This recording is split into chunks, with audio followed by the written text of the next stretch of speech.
κυρία Δήμαρχη, εκλεκτοί καλεσμένοι μας, η Δημοτική Βιβλιοθήκη Χανίων, σε συνεργασία με το Κοινοφελές Ίδρυμα Κοινωνικού και Πολιτιστικού Έργου, εν συντομία ΚΙΚΠΕ, και το Future Library διοργανώνουν τα εκπαιδευτικά σεμινάρια με τίτλο «Από την έρευνα στη διδασκαλία» στο χώρο αυτό, του Media Lab της Δημοτικής Βιβλιοθήκης Χανίων. Εκπαιδευτικοί μέσης εκπαίδευσης, αλλά και το ευρύτερο κοινό, συναντιούνται στον προτελευταίο σταθμό, μετά από τη Βιβλιοθήκη της Ναυπάκτου και τη Βιβλιοθήκη της Κορίνθου, εδώ στη Βιβλιοθήκη των Χανίων, για να ανταλλάξουν απόψεις, γνώμες και ιδέες με διακεκριμένους ερευνητές πανεπιστημιακών και επιστημονικών ιδρυμάτων της χώρας. Αυτή τη φορά η Δημοτική Βιβλιοθήκη Χανίων ανοίγει τις πόρτες της και υποδέχεται σήμερα 16 και αύριο 17 του Γενάρη τον κύριο Γιάννη Δημητρακάκη, την κυρία Φίβη Γιαννήση, την κυρία Ελευθερία Ζέη και τον κύριο Δημήτρη Μιλονάκη, οι οποίοι θα μας καθοδηγήσουν στα μονοπάτια του ερευνητικού τους αντικειμένου και των συμπερασμάτων των ερευνών τους.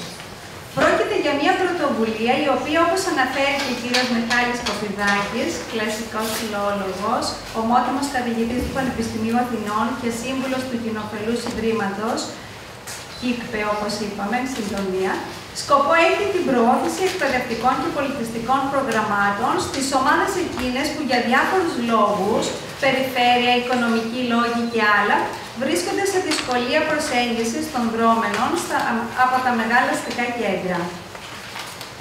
Το εκπαιδευτικό διήμερο στα Χανιά ξεκινάει σήμερα με τον κύριο Γιάννη Δημητρακάκη, επίκουρο καθηγητή νεοελληνικής φιλολογίας στο τμήμα Φιλολογίας του Πανεπιστημίου Κρήτης, ο οποίος θα αναλύσει τη συνάφεια ποίησης πολιτικής ιστοριογραφίας στην καβαχτική ποίηση, εστιάζοντας στο δαρείο του Καβάχτου. Αργότερα, η κυρία Φίβη Γιαννήση, αναπληρώτρια καθηγήτρια του Τμήματος Αρχιτεκτόνων Μηχανικών του Πανεπιστημίου Θεσσαλίας, θα μιλήσει για την ποιητική έννοια του τόπου στην αρχαία ελληνική ποίηση, αναφερόμενη στις ηλιαδικές παρομοιώσεις, αναφορές πιο συγκεκριμένα στον καιρό και την εποχή και τη διαμόρφωση του τόπου, τοπίου και θα αναλύσει τον προσδιορισμό της ενσώματης ύπαρξης ως όχημα αντίληψης του τόπου. Αύριο, 17 Ιανουαρίου, η κυρία Ελευθερία Ζέη, επίκουρη καθηγήτρια Ιστορίας Νεότερων Χρόνων, στο τμήμα Ιστορίας και Αρχαιολογίας του Πανεπιστημίου Κρήτης, θα μας ταξιδέψει στην ενδιαφέρουσα πορεία προς την Ένωση της Κρήτης με την Ελλάδα. Το εκπαιδευτικό διήμερο ολοκληρώνεται με τον κύριο Δημήτρη Μιλονάκη, κοσμήτορα της Σχολής Κοινωνικών Επιστημών του Πανεπιστημίου Κρήτης, καθηγητή πολιτικής οικονομίας, ο οποίος θα αναλύσει τα αίτια της οικονομικής κρίσης που πλήττει τα τελευταία χρόνια πολλές χώρες, αλλά και τις συνέπειες που έχει επιφέρει σε κοινωνικό, πολιτικό και ιδεολογικό επίπεδο. Τα εκπαιδευτικά σεμινάρια ολοκληρώνονται με επόμενο σταθμό τη Δημόσια Κεντρική Βιβλιοθήκη Δράμας. Η παρακολούθηση, όπως όλοι γνωρίζετε, είναι δωρεάν και μετά τη λήξη των σεμιναρίων θα δοθούν βεβαιώσεις συμμετοχής σε όσους το επιθυμούν. Το Future Library, το ΚΙΚΠΕ και η Δημοτική Βιβλιοθήκη Χανίων επιθυμούν επίσης να μάθουν τις εντυπώσεις σας από τη συμμετοχή σας στο σεμινάριο. Η συμπλήρωση του ερωτηματολογίου που σας δόθηκε είναι πολύ σημαντική για την ομάδα μας, καθώς θα μας βοηθήσει να αξιολογήσουμε την οργάνωση του σεμιναρίου και να βελτιώσουμε την οργάνωση αντίστοιχων γεγονότων στο μέλλον. Η συμπλήρωση δεν θα σας απασχολήσει πάνω από 5 λεπτά και οι απαντήσεις σας θα είναι ανώνυμες. Σας ευχαριστούμε εκ των προτέρων για τη συνεργασία σας. Τέλος, ευχαριστούμε από καρδιά στο Κοινοφελές Ίδρυμα Κοινωνικού και Πολιτιστικού Έργου για την πρωτοβουλία της οργάνωσης του σεμιναρίου, την υπεύθυνη συντονίστρια του προγράμματος του Ιδρύματος, την κυρία Καΐρη, και το σύμβουλο του Ιδρύματος, τον κύριο Κοπηδάκη, που μας τιμούν με την παρουσία τους. Ευχαριστούμε το Future Library για τη συνεχή στήριξη και υποστήριξη των βιβλιοθηκών μας, τους διακεκριμένους καθηγητές πανεπιστημιακών και επιστημονικών ιδρυμάτων της χώρας μας που είναι κοντά μας και όλους εσάς που ανταποκριθήκατε και συμμετέχετε στο εν λόγω πρόγραμμα. Σας ευχαριστούμε πολύ.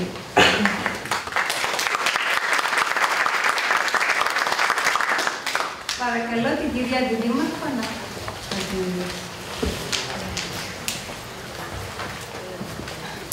Καλησπέρα σας. Δυσκολεύομαι να συνεχίσω σε αυτό την κυρία τη Δήμαρχος, φιλόλογος είναι. Προς το παρόν είμαι και πρόεδρος του Δέσμου Φιλολόγων μου Χανίων, αλλά νομίζω ότι από εβδομάδα θα σταματήσω να είμαι, γιατί θα πρέπει να κάνουμε εκλογές και να βγουν καινούργιοι άνθρωποι σε αυτές τις θέσεις. Καλώς ορίσατε στο χώρο της βιβλιοθήκης. Ο Δήμος Χανίων και η καινούργια Δημοτική Αρχή έχει βάλει ένα πολύ μεγάλο στοίχημα στον χώρο των βιβλιοθηκών. Ελπίζουμε ότι αγοράζοντας ένα καινούριο κτίριο θα μπορέσουμε να το επεκτείνουμε και έτσι θα έχουμε σε βάθος πενταετίας μια ίσως καινούργια βιβλιοθήκη, πολύ μεγάλη, με σύγχρονες προδιαγραφές. Να πω ότι ναι, έχουμε πολλές βιβλιοθήκες, έχουμε αυξήσει και τον προϋπολογισμό για τη βιβλιοθήκη, αγοράζουμε συνέχεια καινούργια βιβλία και νομίζω ότι με αυτόν τον τρόπο και οι φιλόλογοι μπορούμε να είμαστε χρήσιμοι και σε κάποια τέτοια πόστα. Είναι πολύ όμορφο που βλέπω απόψε αγαπημένους ανθρώπους εδώ πέρα που έχουμε συνυπάρξει στην εκπαίδευση. Πρέπει να σας πω ότι στη βιβλιοθήκη, στη Δημοτική Βιβλιοθήκη Χανίων υπάρχει ένα πάρα πολύ ισχυρό team. Υπάρχουν άνθρωποι με πολύ μεγάλο πείσμα και νομίζω ότι η δράση της Δημοτικής Βιβλιοθήκης Χανίων θα αποδεικνύει κατά τον καλύτερο τρόπο. Να μην σας απασχολήσω, γιατί νομίζω ότι ήρθατε να ακούσετε πολύ πιο ενδιαφέροντα πράγματα από μένα. Είμαι χαρούμενη που είμαι εδώ. Νομίζω ότι θα μπορέσω να κάτσω 1,5 ώρα, γιατί μετά θα πάω στη γριά μητέρα μου στο νοσοκομείο, να τη φυλάξω. Και θέλω να πω ότι σκεφτόμουν πριν 15 μέρες ότι φεύγοντας από την εκπαίδευση, που δεν ξέρω αν θα ξαναγυρίσω, γιατί είμαι και μεγάλη ηλικία πια, ήταν σαν να τελείωσα ίσως προσωρινά με το χώρο της αθωότητας, με τη χώρα του Πίτερ Παν. Και πρέπει να πω ότι ζώντας σε αυτές τις συνθήκες μέσα στη Δημοτική Αρχή, πραγματικά το σχολείο, όσες δυσκολίες και αν έχει, όσες συγκρούσεις και αν έχει και όσες υποτίθεται πονηρίες ή συγκρούσεις μεταξύ των συναδέλφων, εξακολουθεί να είναι ένας χώρος που είναι πολύ πιο αθώος και εκπαιδευτικοί πολύ πιο αθώοι από όλους τους άλλους. Και νομίζω ότι μπορούμε να είμαστε πολύ περήφανοι γι' αυτό, να περάσουμε καλά, να ακούσουμε ενδιαφέροντα πράγματα. Ο Γιάννης είναι ένας συνάδελφος πολύ αγαπητός, είναι της ανώτατης βαθμίδας. Εμείς είμαστε δευτεροβάθμιας, καλώς όρισες Γιάννη. Ο κύριος Δημητρακάκης, λοιπόν, γεννήθηκε στην Αθήνα το 1966. Είναι διδάκτορ του Πανεπιστημίου Παρί Σορμπόν και επίκουρος καθηγητής νεοελληνικής φιλολογίας στο Τμήμα Φιλολογίας του Πανεπιστημίου Κρήτης. Ερευνητικά του ενδιαφέροντα είναι κυρίως η πεζογραφία του 20ου αιώνα, η θεωρία της λογοτεχνίας και η ιστορία της κριτικής. Έχει δημοσιεύσει μελέτες για τον Πετζίκη, Καχτίτσι, Βαλκινό, Φραγκιά, Τσίρκα, Σικελιανό, Λορεντζάτο, Δημαρά και άλλους. Και σήμερα βέβαια θα μας μιλήσει για το πολύ ενδιαφέρον και σύνθετο και για πρώτη χρονιά δεν το διδάσκω, αλλά θα τα ξανακούσω, γιατί νομίζω κάθε φορά είναι η πρώτη φορά, με τον Δαρείο Κωνσταντίνου Καβάκη. Θα περάσουμε καλά.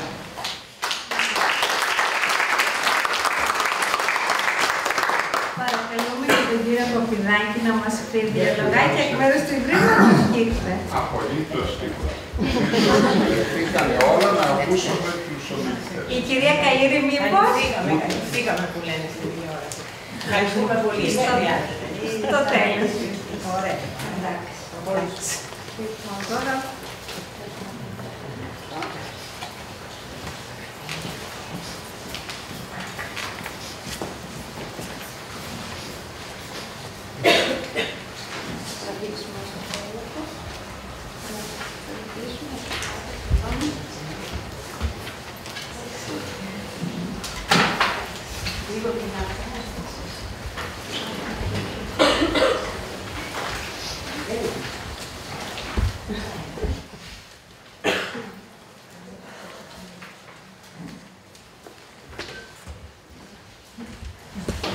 Καλησπέρα και από μένα. Ευχαριστώ πολύ για την πρόσκληση που μου απευθύνθηκε για να μιλήσω απόψε. Ευχαριστώ πολύ για την πρόσκληση σας εδώ. Λοιπόν, θα παρουσιάσω απόψε το ποίημα του Κωνσταντίνου Καβάφη, «Ο Δαρείος». Θα συζητήσω ορισμένες απόψεις που έχουν διατυπωθεί για το ποίημα από μελετητές του Καβάφη. Ως γνωστό, η καβαφική βιβλιογραφία είναι ογκοδέστατη, η ογκοδέστερη που υπάρχει για νεοέλληνα λογοτέχνη, ενώ δεν είναι λίγοι και οι ερευνητές που μελέτησαν τον Δαρείο ή έστω αναφέρθηκαν σε αυτόν. Για να μην χαθούμε μέσα στον κικαιώνα των κριτικών προσεγγίσεων, έχουμε αναχείρας τη σχετική με τον Δαρείο βιβλιογραφία. Έχουμε επίσης 2 σελίδες με κριτικά παραθέματα, τα οποία θα χρειαστεί να διαβάσουμε, καθώς θα μας διευκολύνουν στην κατανόηση του ποίηματος. Ο Δαρίος γράφτηκε το Μάιο του 1917. Ίσως είχε για πρώτη φορά γραφτεί πριν από το 1897, υποστηρίζει ο Σαββίδης, και δημοσιεύτηκε σε μονόφυλλο τον Οκτώβριο του 1920. Υπενθυμίζω την ιδιότητα εκδοτική πρακτική του Καβάφη. Ποτέ δεν εξέδωσε τα ποίηματά του σε βιβλίο, προτιμούσε να τα τυπώνει στα μονόφυλλα, τα οποία μοίραζε ο ίδιος σε φίλους και γνωστούς. Στο ποίημα υπάρχει ένα ιστορικό υπόβαθρο, το υπενθυμίζω σημαντικά.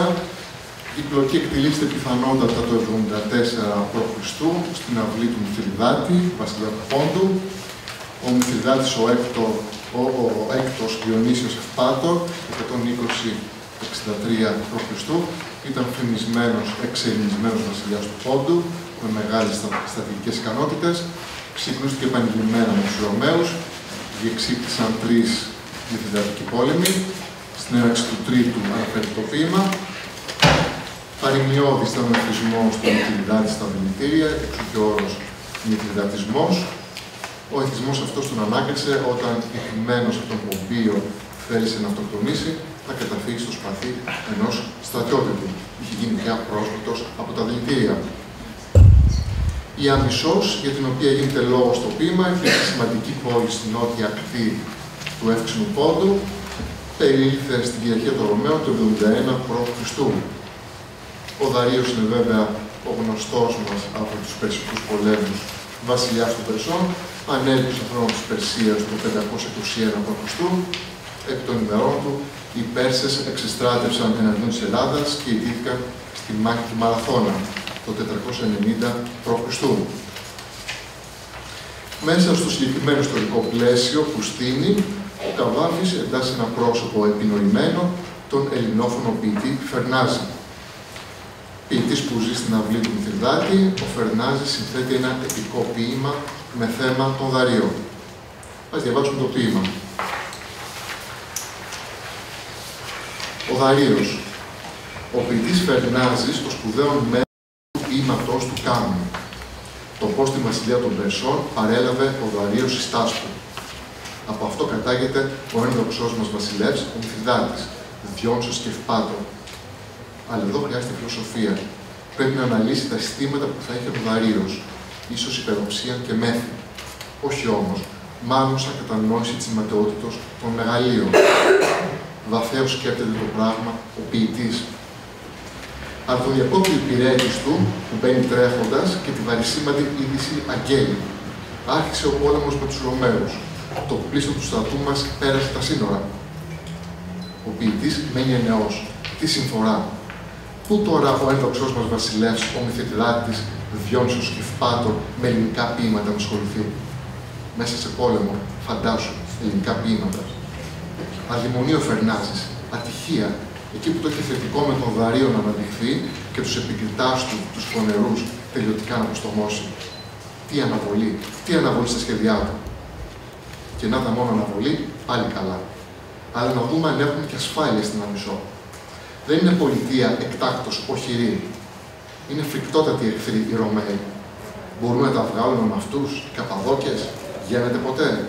Είναι να μετρηθούμε τώρα με τις Λεγεώνες. Θεοί μεγάλοι της Ασίας προστάτε, βοηθήστε μας. Όμως, με όλη την ταράχη και το κακό, επίμουνα και η ποιητική ιδέα πάρει και έρχεται. Το πιθανότερο είναι βέβαια υπεροψία και μέθη. Η υπεροψία και μέθη θα είχε ο Δαρίος.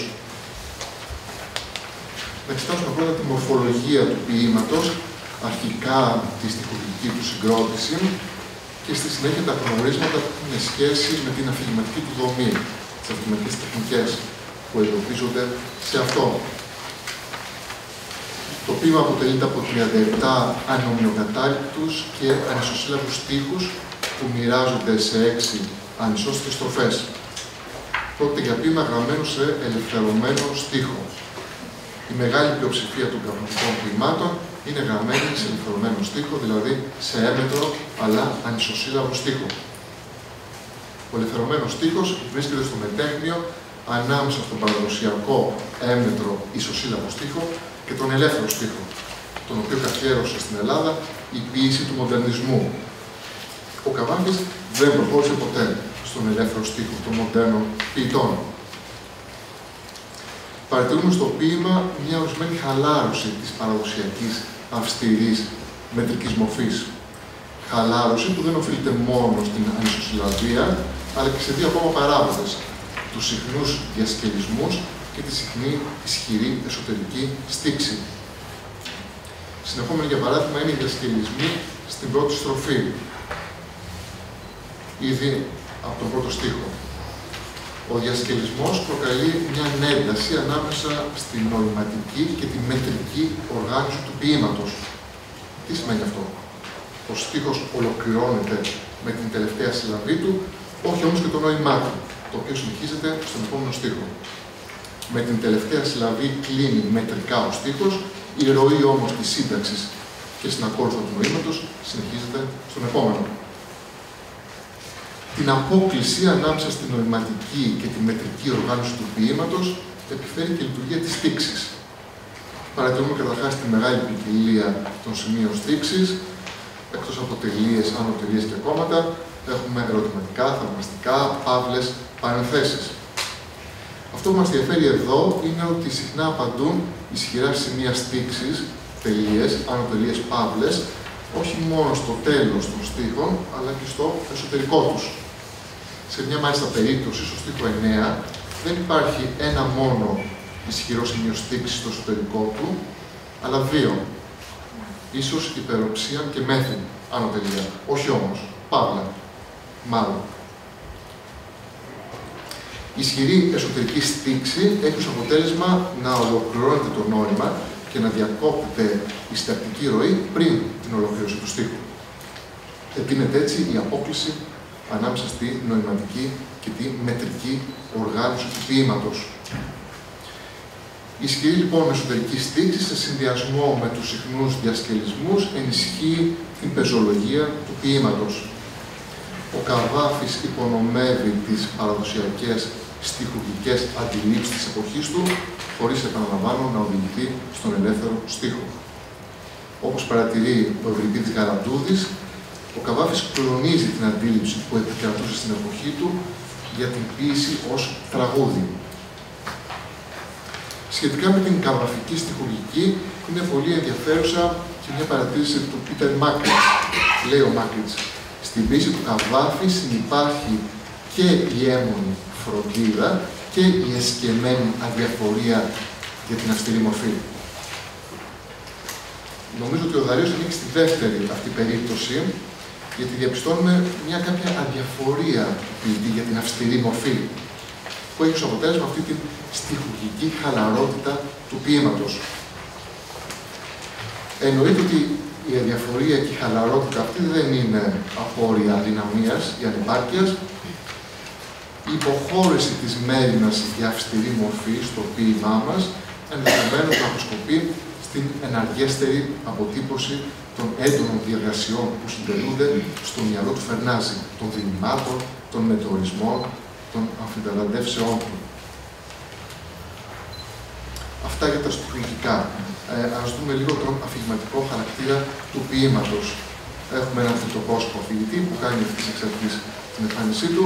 Εν γέννη, η ποίηση του Καβάφη διακρίνεται για την αφηγηματικότητά της.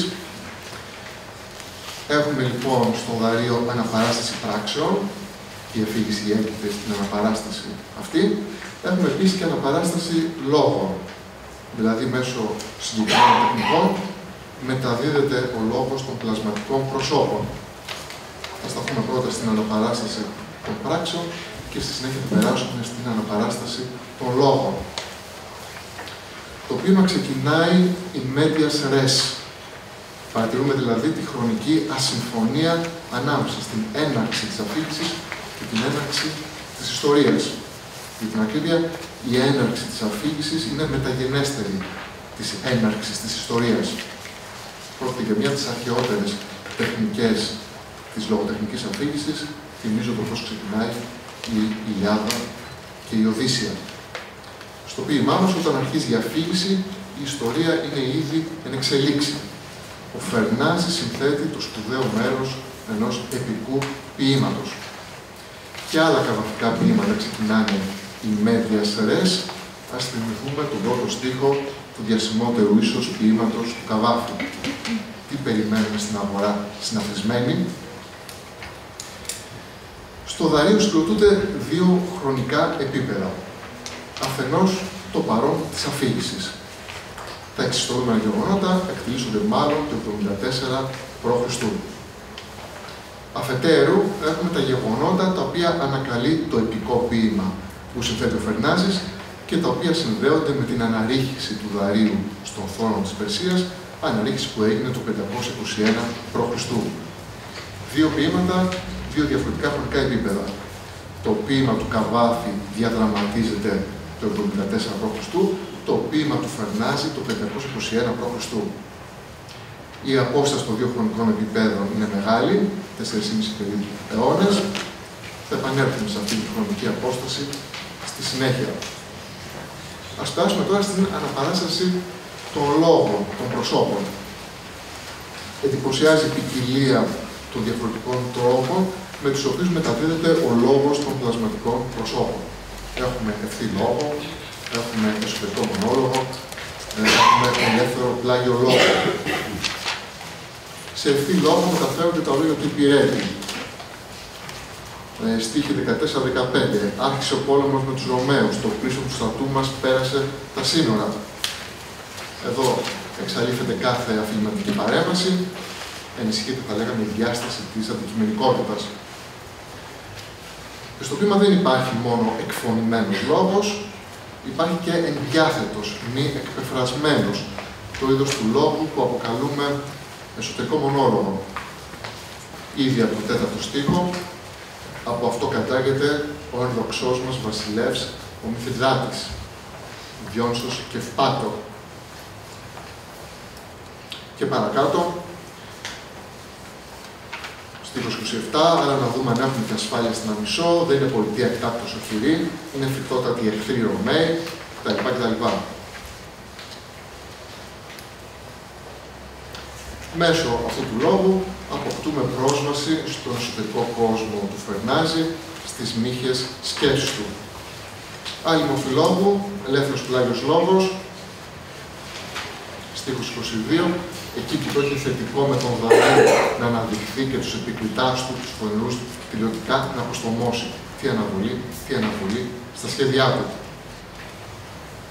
Ο ελεύθερος πλάγιος λόγος είναι λόγος μεικτός, διφωνικός, ακούγεται ταυτόχρονα τόσο η φωνή του αφηγητή, όσο και η φωνή του προσώπου. Με τον λόγο του αφηγητή αποδίδονται σκέψεις, συναισθήματα, ψυχικές διαδικασίες του προσώπου. Η χρήση του ελεύθερου πλάγιου λόγου δίνει την ευκαιρία στον συγγραφέα να συνδυάσει εγκύτητα και απόσταση σε σχέση με το Φερνάζη. Απόσταση, ο ειρωνικός τόνος του ποίηματος, προκύπτει και από τη χρήση του ελεύθερου πλάγιου λόγου. Αξίζει να σημειωθεί ότι ο ελεύθερος πλάγιος λόγος και ο εσωτερικός μονόλογος αποτελούν τεχνικές μετάδοσης του λόγου των πλασματικών προσώπων που χρησιμοποίησε το μυθιστόρημα του 19ου και του 20ου αιώνα.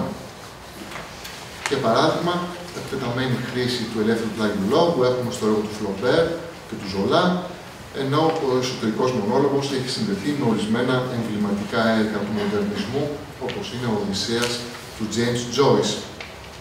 Οι μυθιστοριογράφοι των δύο τελευταίων αιώνων συχνά επιχείρησαν να διερευνήσουν τον νύχιο ψυχισμό των ηρώων τους, να δημιουργήσουν πλασματικά πρόσωπα, η εσωτερική ζωή των οποίων να είναι διαφανής στον αναγνώστη.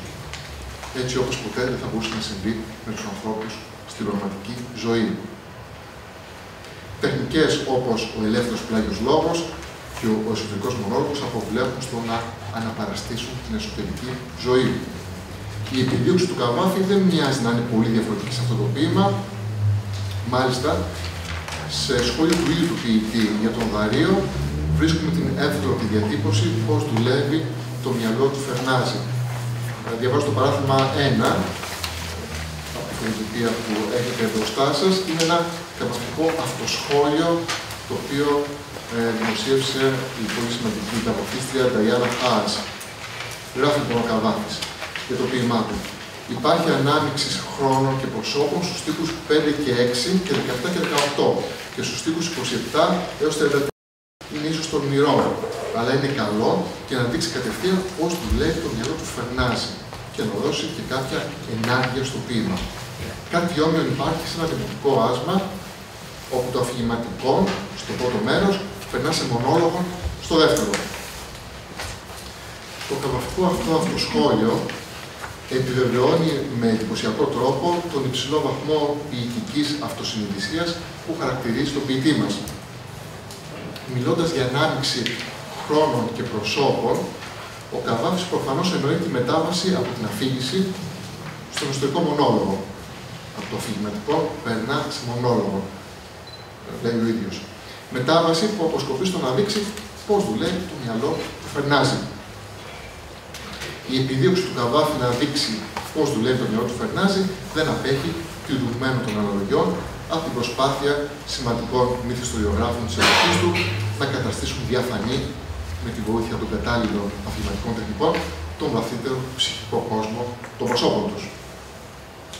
Για περισσότερα όσον αφορά την αναπαράσταση των λόγων στον Δαρείο, παραπέμπω στο άρθρο της Κατερίνας Καρατάσου, πώς δουλεύει το μυαλό του Φερνάζη, από μερικές τεχνικές αναπαράστασης του λόγου στην πίστη του Καβάφη. Το έχει στη φωτογραφία. Η Καρατάσου χρησιμοποιεί ακριβώς στον τίτλο τη διατύπωση του Καβάφη. Στο αυτοσχόλιο που είδαμε. Ας περάσουμε τώρα στην ερμηνευτική προσέγγιση του ποίηματος. Αφετηρία της προσέγγισής μου θα αποτελέσει η καταστατική μελέτη του Δημήτρη Μαρονίτη που φέρει τον τίτλο «Υπεροψία και μέθη, ο ποιητής και η ιστορία». Πρόκειται για υποδηματική ανάλυση του Δαρείου, η οποία γράφηκε στα χρόνια της δικτατορίας των συνταγματαρχών και δημοσιεύτηκε το 1970 στην εμβληματική έκδοση των 18 κειμένων. Σημειώνει ο Μαρονίτης. Ο Φερνάζης και τον Δαρείο, θέλοντας έτσι να λαμπρύνει το βασιλιά της χώρας, τον Κιλδάτη, φορτωμένο κιόλας με πολλές δόξες. Μια δόξα παραπάνω τώρα να τονιστεί κατά του από τον μεγάλο Δαρείο. Είναι λοιπόν ο Φερνάζης ένας απλός κόλακας εξουσίας. Από όσο γνωρίζω, το ζήτημα τίθεται για πρώτη φορά με αυτόν τον τρόπο, εδώ, από το Μαρονίτη. Στις σύντομες αναφορές του στον Δαρείο, οι προηγούμενοι μελετητές στάθηκαν στην ιδιοτέλεια του Φερνάζη ή στη ροπή του προς την κολακία, σε ανθρώπινα δηλαδή ελαττώματα που ο Καβάφης αντιμετωπίζει με συγκατάβαση ή μίλησαν, όπως ο Παπανούτσος, παράδειγμα για τον περιπλεγμένο μέσα στον τροχό των ιστορικών γεγονότων ποιητή. Και είναι το παράδειγμα, χωρίς όλη αυτή η παλιότερη κριτική να εγγράψουν το ποίημα σε μια πολιτική προοπτική. Χωρίς δηλαδή να θέσουν το ερώτημα για τη σχέση του ποιητή με την εξουσία, όπως το έκανε ο Μαρονίτης το 1970. Εάν δεν απατώμε, ακριβώς ο Μαρονίτης είναι ο πρώτος ο οποίος διαβάζει τον λόγο ποίημα μέσα από μια πολιτική σκοπιά. Ο ίδιος, 33 χρόνια μετά την πρώτη του αυτή μελέτη, το 2003, θα επανέλθει στον Δαρείο και θα αποφανθεί ότι το ποίημα είναι, παράδειγμα 3, από αυτά που έχει μπροστά σας,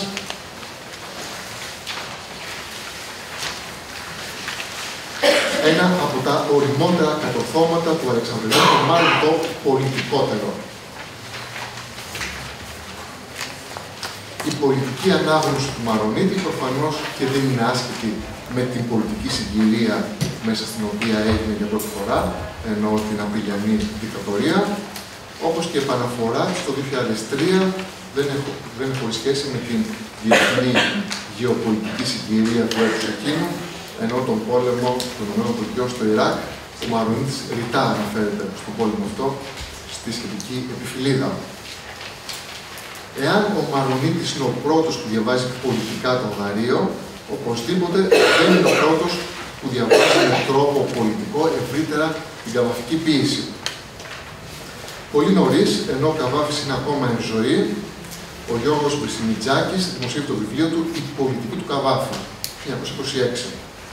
Σημειώνω επίσης την περίφημη διάλεξη του Σεφέρη, Καβάφης Έλιοτ παράλληλη, 1946, το μνημειώδες έργο του Στατή Τσίρικα, ο Καβάφης και η εποχή του, 1958, όπου το καβαφικό έργο αναλύεται με μαρξιστικούς όρους. Αξίζει επίσης να γίνει μνήα της διάλεξης του Σαββίδη «Η πολιτική αίσθηση στον Καβάφη», διάλεξη που δόθηκε 13 Απριλίου 1967, σε μια πολιτικά ταραγμένη περίοδο παραμονές της εκδήλωσης του πραξικοπήματος. Το 1971, μέσα στα χρόνια της Χούντας, ο Τσίρκας θα εκδώσει το βιβλίο του «Ο πολιτικός Καβάφης», έκδοση με έντονο οπωσδήποτε συμβολικό περιεχόμενο. Επομένως, διαβάζοντας πολιτικά τον Δαρείο, ο Μαρονίτης εγγράφεται στη συγκεκριμένη ερμηνευτική παράδοση της καβαφικής ποίησης. Ας επιστρέψουμε στο ερώτημα του Μαρονίτη. Είναι ο Φερνάζης απλώς και μόνο ένας κόλακας της εξουσίας? Τα ερμηνευτικά ζητήματα που εκκινούν από το ερώτημα αυτό μπορούν να συνοψιστούν ως εξής. Ο Φερνάζης είναι ποιητής αξιοπρεπής και άξιος λόγου ή πρόκειται απλώς για καιροσκόπο και αυλοκόλακα? Το θέμα που του στοχάζεται πραγματικά ή κατ' επίφαση? Από τα ερωτήματα αυτά απορρέουν και τα ακόλουθα. Ποια είναι η στάση του Καβάφη απέναντι στο Φερνάζη? Είναι υπονομευτική, ηρωνική ή μήπως υποκρύπτει συμπάθεια? Εν τέλει, δύο ποιητές, ο Καβάφης και ο Φερνάζης, βρίσκονται ο ένας στους αντίποδες του άλλου ή υπάρχουν άραγε σημεία σύγκλησης και ταύτισης ανάμεσά τους? Τα παραπάνω ερωτήματα δεν είναι επιδεκτικά μονοσήμαντων απαντήσεων. Το ποίημα είναι διφορούμενο και αμφίσιμο και δεν είναι άσκοπο να θυμηθούμε σε αυτό το σημείο την κεντρική σημασία που έχει η έννοια της μερικότητας στην ποίηση και τον στοχασμό του Καβάφη. Το περίφημο καβαφικό εν μέρη. Ο Καβάφης αποστρεφόταν τις γενικεύσεις, τις αποφάνσεις που αξιώνουν καθολική ισχύ, τα ολοποιητικά, ερμηνευτικά σχήματα. Σε κάθε περίπτωση δεν συμφωνώ με την προσέγγιση η οποία απαξιώνει πλήρως το Φερνάζη. Σε κάποια σχολιασμένη έκδοση των ποιημάτων του Καβάφη, ο Φερνάζης χαρακτηρίζεται ανόητος, ατάλλαντος, άπνος κλπ. Η ηρωνία υπάρχει στον Δαρείο, αυτό είναι αδιαφεσβήτητο.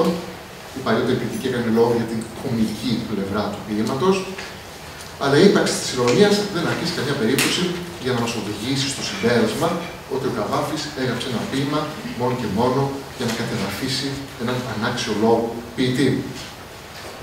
Πρόκειται για μια απλουστευτική και παραμορφωτική προσέγγιση που αγνοεί την πολυπλοκότητα του ποίηματος. Ο Φερνάζης βρίσκεται βέβαια στην υπηρεσία του Μithridaτη, είναι ένας αυλικός ποιητής. Το γεγονός αυτό, ωστόσο, δεν αναιρεί αυτόματα την όποια αξία του. Γράφει ο Μαρονίτης, παράθυμα 2, ας πούμε καλύτερα πως ο Φερνάζης είναι ένας επαγγελματίας ποιητής και όχι ένας αντιοτελής τεχνίτης, παραδομένος μόνο στις επιταγές της μούσας του. Επιτέλους, έπως, γράφει ο άνθρωπος, και είναι γνωστό ότι τα έπι, ατομικά ακόμα χρόνια, ακούγονται σε βασιλικές αυλές. Και συνέχεια, ο Μαρονίτης επιχειρηματολογεί ως εξής υπέρ αυτής της άποψης, ότι ο Φερνάζης δεν είναι ένας τεινός κόλακας, το δείχνει και η δυσκολία που τον σταματά. Αναρωτιέται για τα αισθήματα του Δαρείου την ώρα που ο Πέρσης μονάρχης παίρνει την εξουσία στα χέρια του. Κλείνουν εισαγωγικά. Παρατηρούμε πράγματι ότι ο Φερνάζης, κατά τη διαδικασία της σύνθεσης του έργου του, βρίσκεται σε κατάσταση διλήμματος, αμφιταλάτευσης. Δύο είναι οι εναλλακτικές δυνατότητες που προσφέρονται. Η πρώτη, όταν κατέλαβε την βασιλεία των Περσών, ο Δαρείος είχε υπεροψία και μέθη. Το διακατήχε επομένως αλαζονία. Η δεύτερη, όταν αναρριχήθηκε στον χρόνο, ο Δαρείος είχε επίγνωση της ματαιότητας της εξουσίας και των μεγαλείων. Εάν ο Φερνάζης επιλέξει την πρώτη εναλλακτική δυνατότητα, εάν δηλαδή προκρίνει την αλαζονική στάση του Δαρείου, διατρέχει τον κίνδυνο να προκαλέσει τη δυσαρέσκεια του Μηθριδάτη και να χάσει την εύνοιά του, στην οποία βεβαίως προσβλέπει. Εάν υποστηρίξει τη δεύτερη εκδοχή, την επίγνωση της ματαιότητας των ανθρώπινων μεγαλείων, κινδυνεύει να οδηγηθεί σε εσφαλμένα συμπεράσματα, να νοθεύσει και να στρεβλώσει την ποίησή του, λέγοντας ενδεχομένως ψέματα. Γνώριζε οπωσδήποτε ότι ο Δαρείος είχε σφετεριστεί τον θρόνο ύστερα από αιματηρές δολοπλοκίες. Παρ' όλα αυτά, είναι ίσως χρήσιμο να πούμε εδώ ότι ο Καβάφης είχε γράψει στα αγγλικά ένα, ας το αποκαλέσουμε, φιλοπερσικό κείμενο, όπου αναφερόμενος στον Δαρείο επικαλείται πηγή σύμφωνα με την οποία ο Πέρσης βασιλιάς, ανάμεσα στις άλλες αρετές του, έπινε πολύ κρασί χωρίς να μεθάνει. Προσθέτω ότι ούτε εναντίον του Μηθριδάτη καταφέρει το Καβάφης, όπως επισημαίνει ο Σαββίδης. Νομίζω ότι η αμφιταλάντευση, ο διχασμός του Φερνάζη είναι αυθεντικός και όχι επίπλαστος. Ας δούμε τη συνέχεια. Εμφανίζεται ορμητικά στο προσκήνιο ο υπηρέτης και μαζί του βάλει ιστορία στην πιο δυσίωνη και απειλητική της όψη, τον πόλεμο. Η είδηση του πολέμου ανατρέπει τα δεδομένα. Ο ποιητής παρασύρεται μέσα στην κρίνη της ιστορίας. Θα παραπέμψω και πάλι στον Μαρονίτη, ο οποίος το 2003 προτείνει μια εναλλακτική τιτλοφόρηση του ποίηματος, παράθεμα 3. Με τους όρους αυτούς πρότεινα να τιτλοφορηθεί ο Δαρίος του Καβάφη, ένα από τα οριμότερα κατοχώματα του Αλεξανδρινού και μάλλον το πολιτικότερο, εναλλακτικός ως ποίημα εν πολέμου, ποίησης εναντίον πολέμου, πόλεμος εναντίον ποιήσεως, ποιητής εν πολέμου. Παρατηρούμε ότι η έναρξη του πολέμου δεν δηλώνεται από τον αφηγητή, αλλά από τον υπηρέτη. Το ιστορικό γεγονός δεν εκτίθεται με τρόπο ουδέτερο, αλλά παρουσιάζεται μέσα από την οπτική του υπηρέτη και συνέχεια του Φερνάζη. Το Καβάφη δεν τον ενδιαφέρει το γεγονός καθεαυτό, αλλά ο αντίκτυπός του στις συνειδήσεις των πλασματικών προσώπων του ποίηματος. Ποιες είναι οι αντιδράσεις του Φερνάζη στην είδηση του πολέμου? Είναι οι αντιδράσεις του μέσου ανθρώπου. Ανησυχία, φόβος, στενοχώρια για τα σχέδια και τις φιλοδοξίες του που αναβάλλονται ή και ματαιώνονται. Έκρινη είναι η ματαιοδοξία του. Θλίβεται που ο πόλεμος του στερεί την ευκαιρία να αποστομώσει τους επικριτές του, να ξεκαθαρίσει τους λογαριασμούς του με το συνάφι του. Έκτυπη και η ηρωνία του ποιητή εδώ. Σημειώνω ότι η επίταση της ηρωνίας είναι αποτέλεσμα της χρήσης του ελεύθερου πλάγιου λόγου. Εκεί που το είχε θετικό με τον Δαρείο να αναδειχθεί και τους επικριτάς του, τους φωνερούς τελειωτικά να αποστομώσει. Τι αναβολή στα σχέδιά του.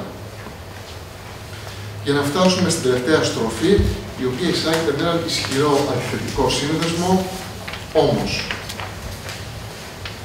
Όμως, με όλη του την τάχη και το κακό, επίμονα και η ποιητική ιδέα πάει και έρχεται. Το πιθανότερο είναι βέβαια η υπεροψία και μέθη. Η υπεροψία και μέθη θα είχε ο Δαρείος. Εν μέσω πολέμου, ενώ κυριαρχεί η σύγχυση και η καταρροχή, η ποιητική ιδέα δεν εγκαταλείπει το Φερνάζη, τη βιώνει. Και μέσα σε αυτούς τους 4 στίχους, νομίζω ότι η ηρωνία εκλείπει. Μέσα στις οριακές αίθουσες του πολέμου, ο Φερνάζης αποβάλλει την αυλική νοοτροπία και διασώζει την ποιητική ιδέα. Μπορεί επομένως ο Φερνάζης να είναι ένας αυλικός ποιητής που προφανώς δοκιμάζει τον πειρασμό να υποτάξει την τέχνη του σε εξωκαλλιτεχνικές σκοπιμότητες.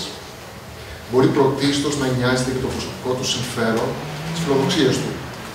Μπορεί ο τόνος του Καβάφη να αποκτά ειρωνικές αιχμές εις βάρος του. Ωστόσο, στην τελευταία στροφική ενότητα, η ποιητική ιδέα που εξακολουθεί να κυριαρχεί στο μυαλό του Φερνάζη συνιστά τεκμήριο καλλιτεχνικής αυθεντικότητας. Η καλλιτεχνική συνείδηση δεν σβήνει ακόμα και μέσα στις πιο αδίξωες συνθήκες. Παρατηρεί ο Γιάννης Δάλλας για το ποίημα αυτό, παράθεμα 4. Η καλλιτεχνική προσήλωση λοιπόν ποτέ δεν σβήνει, παρά και μέσα στην πιο αλότρια ή αντίπαλη πραγματικότητα. Πόλεμοι, διωγμοί, συμφέροντα και προσηλώσεις άλλης μορφής. Αυτή ανακύπτει γρημύτερη. Είναι τώρα ο μεγάλος πόλεμος, δηλαδή η βίαιη ιστορική πράξη που πηγαίνει να συγχλείψει ή να εξαγοράσει με μια λέξη να αποσοβήσει την καλλιτεχνική δημιουργία. Αλλά δεν κατορθώνει και πάλι παρά να κάνει κριτικότερη τη συνείδηση του δημιουργού. Ο Δαρείος δεν είναι το μοναδικό ποίημα του Καβάφη που έχει ως κεντρικό πρόσωπο ένα καλλιτέχνη. Πολλά είναι τα ποίηματα ποιητικής του Αλεξανδρινού, τα ποίηματα δηλαδή που θεματοποιούν την καλλιτεχνική δημιουργία. Ο ΚΘ Δημαράς τα υπολογίζει σε 50 περίπου, από τα 154 αναγνωρισμένα, ο Σαββίδης τα ανεβάζει σε 56, ας πούμε χοντρικά, το 1 τρίτο περίπου. Ορισμένα τα ποίηματα αυτά παρουσιάζουν την ίδια δομή με εκείνη του Δαρείου. Εμφανίζεται ένας καλλιτέχνης που απεικονίζεται με όχι ιδιαίτερα κολακευτικό τρόπο, λόγω χάρη ένας καλλιτέχνης κατά παραγγελία, και και τον οποίο η ειρωνική ματιά του Καβάφη μοιάζει να υπονομεύει. Στο τέλος, ωστόσο, του ποίηματος, εκεί που το περιμένει κανείς, προσκομίζεται κάποιο στοιχείο καλλιτεχνικής γνησιότητας και το πρόσωπο διασώζεται ως καλλιτέχνης. Όπως παρατηρεί η Αγγέλα Καστρινάκη, παράδειγμα 5, για δύο ποίηματα του όπως εκείνος που έχει διανεύσει κλίπτης που παρουσιάζουν την ίδια δομή με το δαρείο, συνολικά το ποίημα, ούτως εκείνος, παρουσιάζει την ίδια ροή της ειρωνίας όπως και ο διανεύσει κλίπτης από την υπονόμευση στην ανόρθωση. Εν τέλει, ο Καβάφης σέβεται τους καλλιτέχνες ήρωές του. Μπορεί να τους καθιστά θύματα της ειρωνίας του, μπορεί να βλέπει τη γελία πλευρά τους, στο τέλος όμως τους χαρίζει την κατανόησή του και την κατάφαση, αν όχι πάντα την ποιητική αθανασία. Το ίδιο ακριβώς σχήμα από την υπονόμευση στην ανόρθωση βλέπουμε στο δαρείο. Μάλιστα, η Καστρινάκη παρατηρεί ότι η ανόρθωση γίνεται στην τελευταία ενότητα των ποιημάτων, η οποία συχνά εισάγεται με ένα αντιθετικό σύνδεσμο. Το ίδιο ακριβώς συμβαίνει και στο δαρείο. Σχολιάζει με τον αντιθετικό σύνδεσμο όμως, με τον οποίο εισάγεται η τελευταία στροφή. Είναι βέβαιο ότι ο Φερνάζης, όπως άλλωστε και άλλοι καβαφικοί ποιητές και καλλιτέχνες, απέχει πολύ από το καβαφικό πρότυπο του ιδανικού ποιητή. Πώς θα ορίζαμε αυτό το πρότυπο? Το πρότυπο αυτό είναι ο ανιδιοτελής τεχνίτης, ο απερίσπαστος και αδέσμευτος από πολιτικές και κοινωνικές σκοπιμότητες και καταναγκασμούς, ο αφοσιωμένος στις επιλογές της τέχνης του. Η τέχνη ιδεατά πρέπει να αποσπάται από τους νόμους που κυβερνούν την ιστορία και την κοινωνία, να υψώνεται υπεράνω της ιστορίας και της κοινωνίας.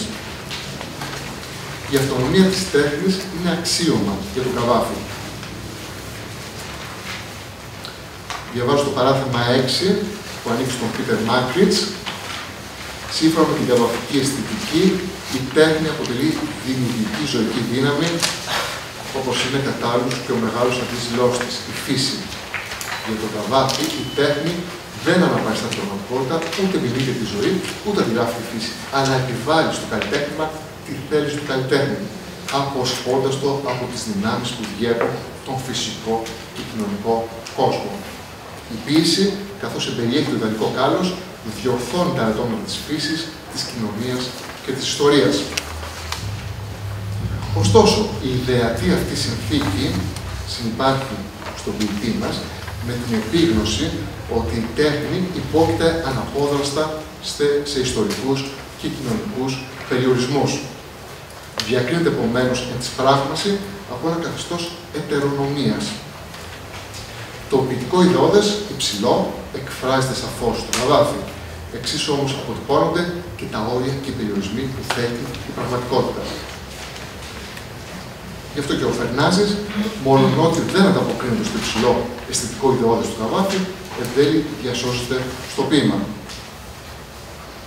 Όπως εύστοχα το θέτει ο Μαρονίτης, δεν πρέπει να κρίνουμε το Φερνάζη με ένα ιδεατό μέτρο, αλλά με ένα μέτρο ρεαλισμού. Για τον ρεαλισμό που διακρίνει το συγκεκριμένο ποίημα, πριν το Μαρονίτη είχε μιλήσει και ο Κ.Θ. Δημαράς, ήδη από τα τέλη της δεκαετίας του 1940. Σύμφωνα με τον Δημαρά, ο Καβάφης αναγνωρίζει ότι πολύ σπανίως βρίσκονται δημιουργοί πραγματικά μεγάλοι. Αυτοί στέκονται στην κορυφή, λέει ο Δημαράς. Πιο κάτω από την κορυφή έχουμε μια ολόκληρη κλίμακα ιεραρχίας που ξεκινά από τους σχετικά καλούς, τους οπωσδήποτε αξιόλογους, ο Φερνάζης είναι σε αυτούς, και να καταλήξει στην κατώτατη τάξη των δημιουργών, εκείνων που μόνο από φιλοδοξία ή από συμφέρον δουλεύουν στην τέχνη. Ας επανέλθουμε στο ερώτημα για τη σχέση του Καβάφη με τον Φερνάζη. Υπάρχουν συγκλήσεις και ομοιότητες ανάμεσα στους δύο ποιητές, τον πραγματικό και τον πλασματικό. Εκ πρώτης όψεως, οι δύο ποιητές είναι εντελώς ανώνυμοι. Ο Φερνάζης γράφει έπος, είναι αυλικός ποιητής, που εξαρτάται από την έρευνα της εξουσίας και ούτω καθεξής. Τίποτα από αυτά δεν ισχύει για τον Καβάφη. Οι διαφορές είναι έκτιλες, δεν χρειάζεται νομίζω να επιμείνουμε περισσότερο. Υπάρχουν ωστόσο και σημεία σύγκλησης. Γράφει ο Μαρονίτης το 1970. Δεν θέλω φυσικά να πω ότι ο Καβάφης ταυτίζεται με τον Φερνάζη. Είναι όμως και οι δυο τους ποιητές που έχουν ένα κοινό χαρακτηριστικό μεταξύ τους. δεν μπορούν να κάνουν ποίηση δίχως να πούν την αλήθεια, όσο πικρή κι αν είναι. Τέλος του παραθέματος. Την ψυχολογική ταύτιση Καβάφη και Δαρείου υποστηρίζει και ο Γιώργος Βελουδής. Θα ήθελα να μείνω κάπως περισσότερο στο άρθρο του Βελουδή. Είναι το άρθρο με τίτλο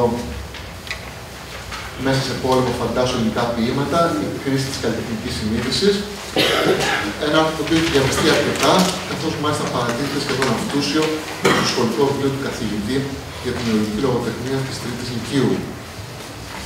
Σε αντίθεση με τους περισσότερους μελετητές, ο Βελουδής θεωρεί τον Φερνάζη οπορτουνιστή και αεροσκόπο, ο οποίος προβλέποντας την νίκη των Ρωμαίων, σπέβδει να αλλάξει στρατόπεδο. Γι' αυτό και η Ντέλη προκρίνει την εκδοχή της υπεροψίας και μέθης του Δαρείου. Ως εκ τούτου, η στάση του Καβάφη απέναντι στον Φερνάζη είναι ειρωνική, υποστηρίζει ο Βελουδής. Παρά την ειρωνική αυτή στάση, ο Βελουδής διαβλέπει εν τούτης και μια ψυχολογική ταύτιση Καβάφη-Φερνάζη που εδράζεται στην κοινή προβληματική των δύο ποιητών, του πραγματικού ποιητή Καβάφη και του πλασματικού ποιητή Φερνάζη, για τη σχέση της τέχνης με την ιστορία. Όπως ο Φερνάζης διατείνει το Βελουδής, έτσι και ο Καβάφης γράφει το ποίημά του μέσα σε πόλεμο το Μάιο του 1917. Όπως ο Φερνάζης περνάει από το βασίλειο του Πόντου στους Ρωμαίους, έτσι ο Καβάφης το 1917, χρονιά της συγγραφής του Δαρείου, στρέφεται προς τον βενιζελισμό. Αυτό που πιστοποιεί τη στροφή αυτή είναι η υπογραφή από τον Καβάφη της δήλωσης προσχώρησης στο κίνημα της Θεσσαλονίκης τον Μάρτιο της ίδιας χρονιάς. Ο Βελουδής στηρίζεται στη μνημειώδη μελέτη του Τσίρικα, ο Καβάφης και η εποχή του, στην οποία η υπογραφή αυτή του Καβάφη εκλαμβάνεται ως αποτέλεσμα άσκησης ψυχολογικής πίεσης στον Καβάφη, που εργαζόταν ως υπάλληλος στην εταιρεία Παρδεύσεων από τους Άγγλους εργοδότες του.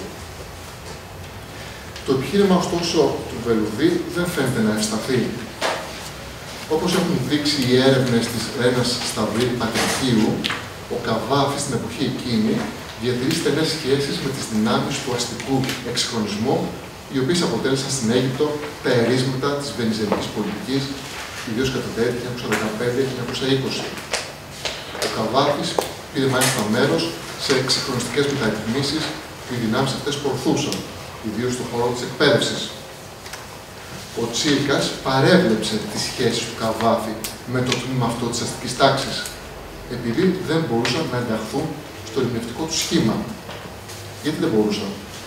Γιατί το εν λόγω τμήμα της αστικής τάξης ήταν βεβαίως φιλοβρετανικό.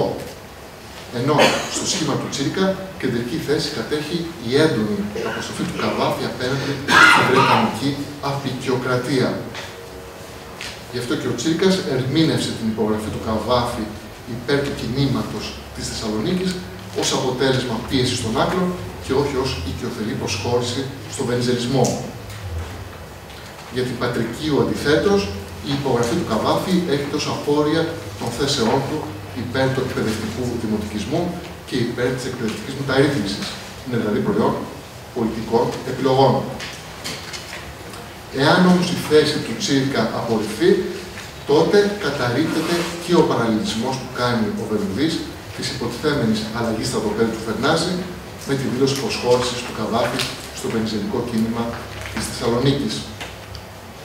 Και ως εκ τούτου αδυνατίζει, εκτιμώ, και η ίδια η θέση του Βελουδή περί καιροσκοπικής αλλαγής στρατοπέδου του Φερνάζη.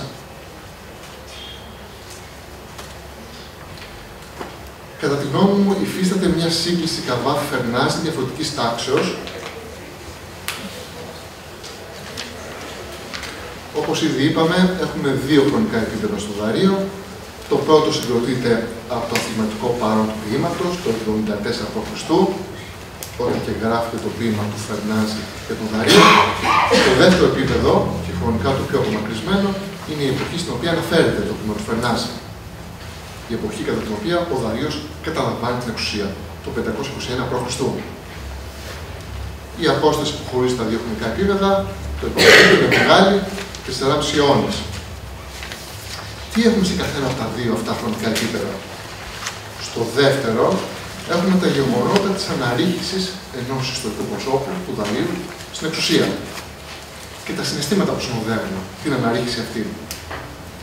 Στο πρώτο επίπεδο έχουμε τον λογοτεχνικό λόγο, τοπικό ποίημα, το οποίο 450 επιχειρεί να εντοπίσει, να ανασυνθέσει, να παρουσιάσει τα γεγονότα και τα συναισθήματα του Δαρείου. Έχουμε ένα ιστορικό θέμα, το πώς τη βασιλεία των Περσών παρέλαβε ο Δαρείος, το οποίο προσλαμβάνεται και αποτιμάται από τη σκοπιά ενός λογοτεχνικού έργου που ανήκει σε πολύ μεταγενέστερη ιστορική εποχή, την εποχή του Φερνάζη. Θα λέγαμε ότι ο λογοτεχνικός λόγος, προκειμένου το έπος που γράφει ο Φερνάζης, παίρνει τη μορφή, χρησιμοποιούμε μια διατύπωση του Τάκη Καγιαλή, μιας ποιητικής ιστοριογραφικής άσκησης. Για να το καταλάβουμε καλύτερα αυτό, αναφέρομαι σε ένα άλλο ποίημα του Καβάφη, το Δημάρατο. Τι έχουμε στο Δημάρατο? Ένα νέο σοφιστή, ο οποίος στα τέλη του 3ου αιώνα μετά Χριστόν αναλαμβάνει να γράψει μια ρητορική άσκηση. Όχι έπος, αυτός, μια ρητορική άσκηση. Με θέμα το χαρακτήρα του Δημάρατου και την ψυχολογική του κατάσταση σε μια συγκεκριμένη χρονική στιγμή γύρω στα 480 π.Χ. Ο Δημάρατος, βασιλιάς της Σπάρτης, αυτομόλυσε στην αυλή του Ξέρξη και στη ρητορική άσκηση του νέου σοφιστή περιγράφηκε και αυτός ως αμφιταλαντευόμενο πρόσωπο, όπως και ο Δαρείος. Στο ποίημα του Καβάφη παρατίθεται μια πρώτη μορφή της ρητορικής άσκησης του νέου σοφιστή, με θέμα ακριβώς την αμφιθυμία του Δημάρατου, ο οποίος προβλέπει την ήττα του Ξέρξη από τους Έλληνες. Σημειώνω το μακρύ χρονικό διάστημα 800 περίπου χρόνων που μεσολαβεί και εδώ ανάμεσα στα δύο χρονικά επίπεδα. Στον χρόνο της αφήγησης, όταν γράφεται η ρητορική άσκηση του νέου σοφιστή, τέλη 3ου αιώνα μετά Χριστόν, και το χρόνο της ιστορίας, 480 π.Χ. Γράφει ο Τάκης Καγιαλής για αυτά τα ποίηματα. Παράδειγμα 7.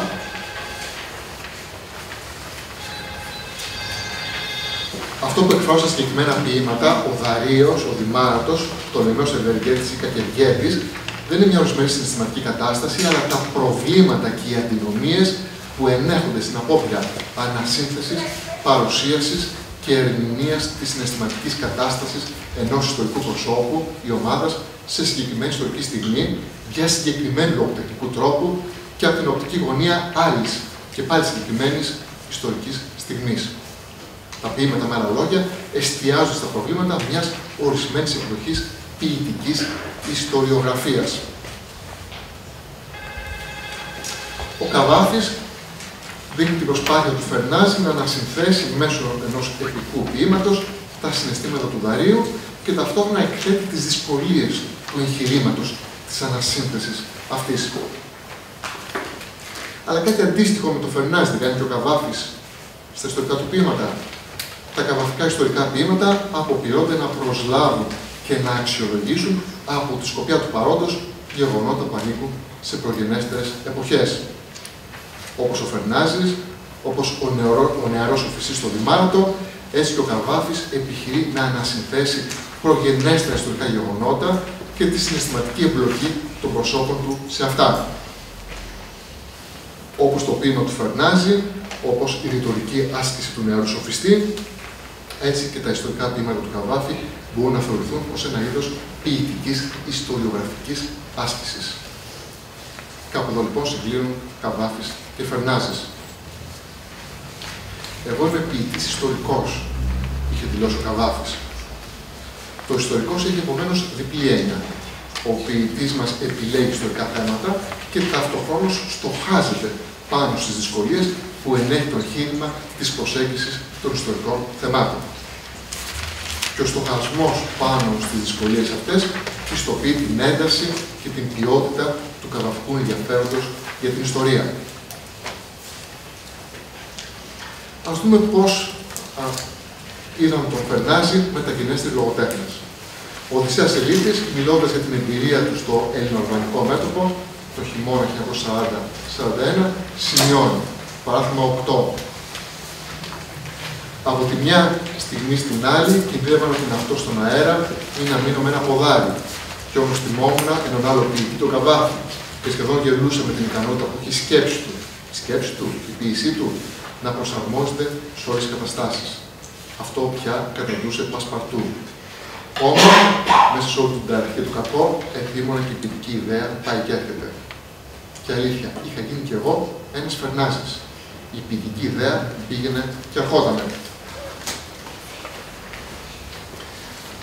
Τις φράσεις αυτές του Ελίτη σχολιάζει ο Νικόλας Κάλλας το 1975 από τη σκοπιά του υπερρεαλισμού. Είναι το παράδειγμα 9. Γράφει ο Κάλλας. Δεν υπάρχει για τον Ελίτη ουσιαστική διαφορά μεταξύ των δύο περιπτώσεων. Της δικής του Φερνάζη δηλαδή. Επειδή τόσο αυτός όσο και ο Φερνάζης για να επιζήσουν έπρεπε να προσαρμόσουν τις σκέψεις τους σε μια κατάσταση όπου η ταραχή και ο φόβος τους έκανε να αντιληφθούν ότι για αυτούς η ποίηση είναι αδιάσπαστα συνδεδεμένη με τη ζωή.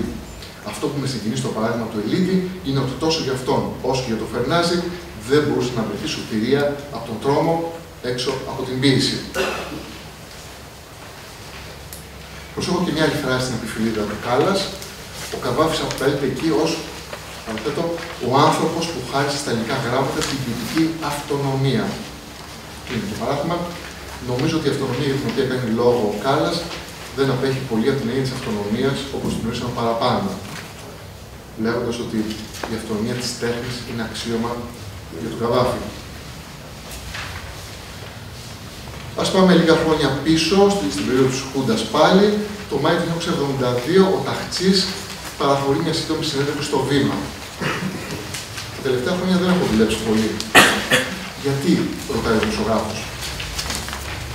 Επί 2-3 χρόνια μετά το 1967, όλοι οι άνθρωποι με κάποια ευαισθησία τα χάσαμε λιγάκι.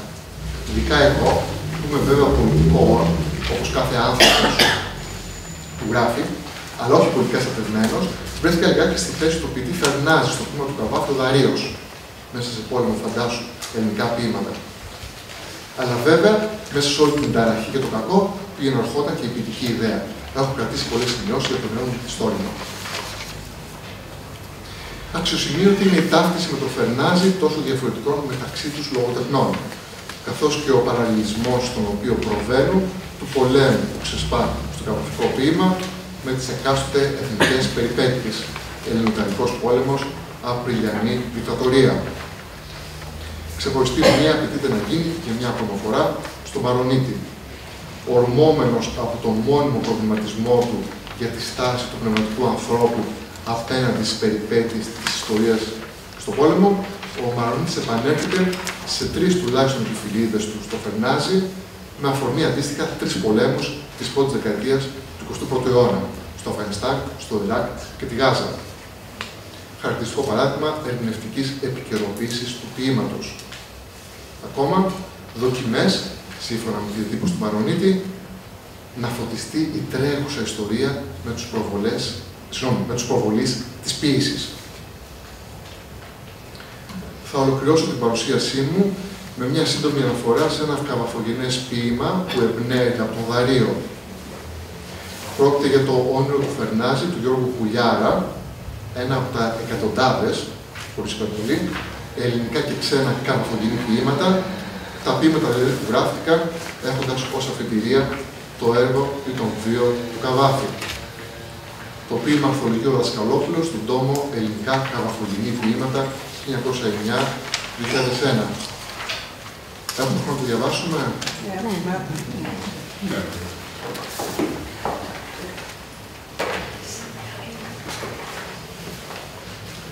Το όνειρο του Φερνάζη. Μέσα στις τυφές αναδιάβγες πάνω στην πέτρα ακουγόταν κούφιο το δικό μου χέρι. Έγραφα όλη μέρα και ήταν κουρασμένο. Με βασανίζει σφοδρή σύνθεση, ώρες αναρωτιέμαι αν αξίζει τους επένους και τις τιμές και τα λεφτά που παίρνω. Είχε τελειώσει πια το ποίημα παραγγελία για τον πανούργο και φιλοκτόνο πρόγονο του τιμημένου βασιλιά μας. Όταν μου έφεραν τα δυσάρεστα νέα για την προέλευση των Ρωμαίων. Πολύ φοβάμαι σε λιγάκι ότι λατινικά καλά θα πρέπει να μαθαίνω. Τότε απότομα θυμήθηκα το όνειρο της περασμένης νύχτας που είχα εντελώς ξεχάσει. Δεν τα πολύ πιστεύω εγώ όνειρα, χρησμούς και προφητείες. Κρατούν βέβαια τον κόσμο στη σειρά του. Να σου γράψω όσα θέλεις. Είχα δει πως φορτωμένος ειδήσεις του μέλλοντος εμφανίστηκαν μέσα στον ύπνο του ερασιτέχνη κατόπιν διάσημου Αλεξανδρινού ποιητή Καβάφη, απόγευμα Μάη του 17 ήταν, πως και στο ημερολόγιο μισοκοιμόταν ταραγμένος στην καρέκλα του. Θα πρέπει να έγραφε κι αυτός κάποιο δικό του ποίημα όλη μέρα. Βρήκα την ευκαιρία για μια στιγμή μέσα από το όνειρό του γλίστησα κρυφά, ξετύπωσα στην πόλη. Μόνο ο γυπιώτης ήλιος απόλυτα τάραχος φαινόταν να βυθίζεται μες στο λιμάνι. Παντού τριγύρω μου, από όλα τα σημεία του ορίζοντα, η μυρωδιά του μακελιού. Καυγάδες διχάζανε τους αδελφούς της γλώσσας μου και στην πατρίδα το πρώιμο καθρέφτισμα μιας ατέλειωτης προσφυγιάς ήδη σκοτίνιαζε τα μάτια. Απερίγραπτη ταραχή και στην αγορά, μεγάλο κακό, κάτι σαν αλλαγή προμηνύοντα στη μακρινή Σκυθία. Γυρνούσα σκεφτικός, σαν για ξερά στις ζάρες του λαιμού μου, το δίχως άλλοτε τις καταστάσεις, όλα αναβολές στα σχέδια του ποιητή θα προκαλούσαν. Θα ήθελα πολλά να το ρωτήσω πριν επιστρέψω, όταν, απροσδόκητα στο τσάκισμα του δρόμου, βλέπω πάνω μου να ορμά μέσα από τα χαρακόμματα του ύπνου εκείνος ο Καβάφης, το γλυκό του πρόσωπο αγνώριστο, μάσκα των αερίων.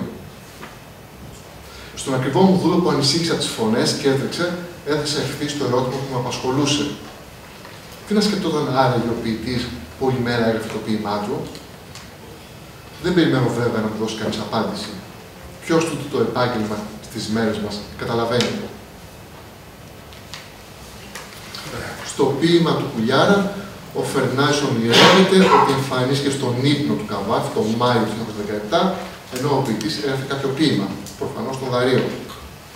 Έχουμε επομένως το όνειρο μέσα στο όνειρο, όπως μέσα στο ποίημα του Καβάφη γίνεται λόγος για ένα άλλο ποίημα, εκείνο του Φερνάζη.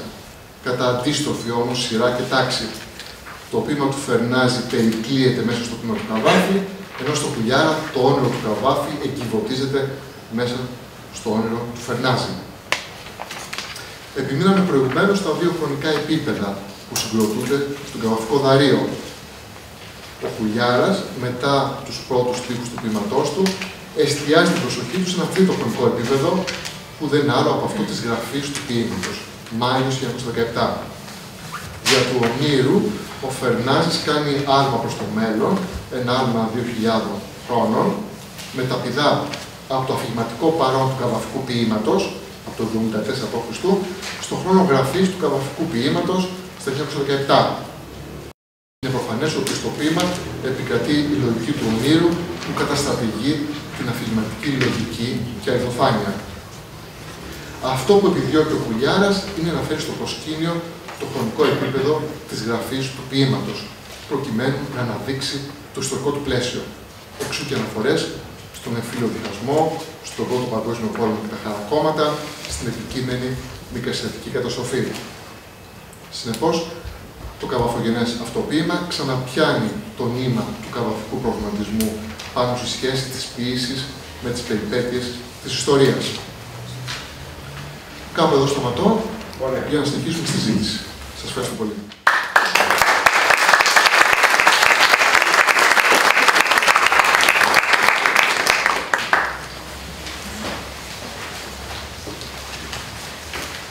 Ερωτήσεις, απορίες.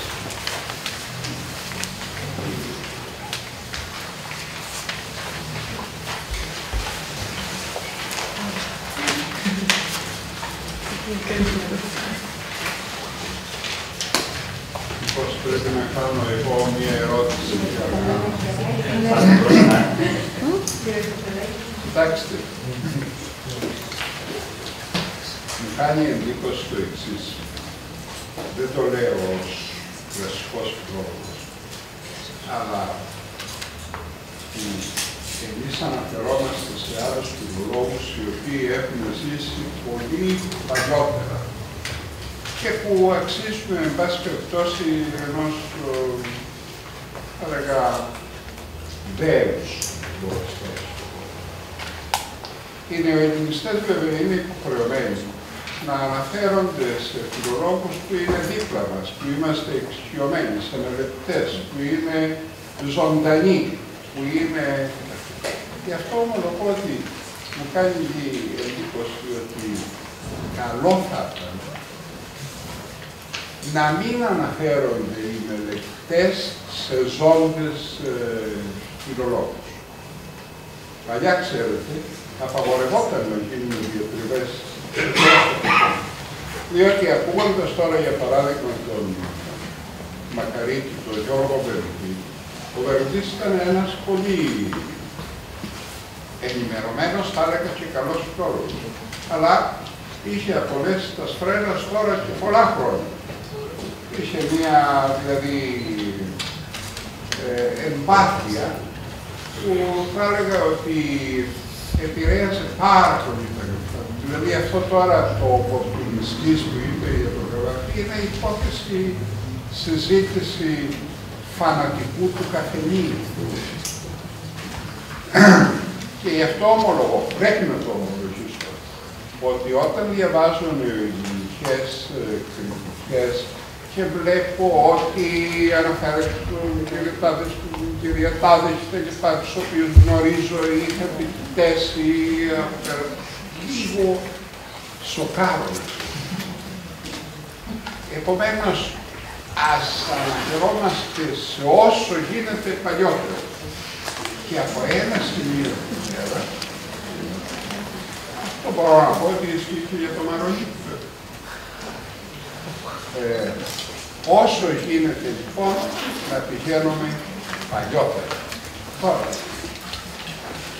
ένα πράγμα που μου έχει κάνει εντύπωση είναι το εξής, ότι εδώ, πέρα από όλα τα άλλα, έχουμε ένα μεγάλο πολιτισμικό πρόβλημα, το οποίο οι μελετητές βλέπω ότι δεν το συζητούν. Διότι η περίπτωση είναι εξαιρετικά περίπλοκη. Ας δούμε. Ο Δαρίος είναι πέρσι ηγεμόνας. Ο Μηθριδάτης υποτίθεται ότι κατάγεται από τον Δαρίο. Μα η γενιά του Δαρίου τότε εξολοθρεύτηκε. Ή, εν πάση περιπτώσει, μια κόρη που τι πήρε ο Αλέξανδρος. Ο Μηθριδάτης επίσης είναι Διόνυσος Ευπάτωρος, δηλαδή έχει πάρει εντελώς ελληνικά στοιχεία. Το Φερνάζης, οπωσδήποτε, είναι ένα περσικό όνομα που μέσα εκεί. Αυτός όμως δεν γράφει στα περσικά, γράφει στα ελληνικά και θέλει να αναρτηθεί. Προσωπικά το θεωρώ ιδιοφιές αυτό το φίλο. Απλώς θέλει και μία άλλη προσέγγιση από την πολυπολιτισμικότητα, που είναι ένα θέμα το οποίο απασχολεί τον Καβάφη ιδιαίτερα. Τώρα η ερώτηση. Επίσης, πρέπει να πω ότι αυτό η έννοια, το λέω περισσότερο για να μην μας σοκάρει η έννοια του αυλικού ποιητή. Παλιότερα ο αυλικός ποιητής και ο Όμηρος ή οι Ομηρίδες αυλικοί ποιητές ήταν. Πού αλλού. Πού αλλού θα μπορούσαν να έχουν την ησυχία και την επιδίωσή τους κατά κάποιο τρόπο εξισφαλισμένη, παρά μέσα σε ένα προφυλαγμένο και σχετικά εύκολο ή και πλούσιο περιβάλλον. Αυλικός ποιητής θεωρείται ο Καλίμαχος και ήταν αυλικός ποιητής. Δηλαδή δούλευε στη βιβλιοθήκη ως βιβλιοθηκάριος, αλλά ήταν μέσα στο μουσείο και ως αυλικός. Τώρα έγραψε το ποίημα «Η κόρη της Βερενίκης», λέει ένα ελευτικό και ούτω καθεξής. Λέει πραγματικά μια ανοησία αυτή η κρίση ότι είναι ελευτικό το ποίημα. Το ποίημα του Καλιμάχου είναι εντελώς ποιητικό, θα το έλεγα. Δεν έχει να κάνει ούτε με τη Βερενίκη, ούτε ήταν μια διαφορμή, μια φυσιογνωμία. Γιατί λέει, μήπως είδατε ξανά στην βιβλιογραφία, γίνεται να τα βάλουμε με τους Ρωμαίους εμείς οι Καπαδόκες. Γιατί η Καπαδοκία είναι πιο κάτω από το λοιπόν. Έχει απασχολήσει αυτό την έναρξη. Δεν έχω συναντήσει κάτι τέτοιο. Και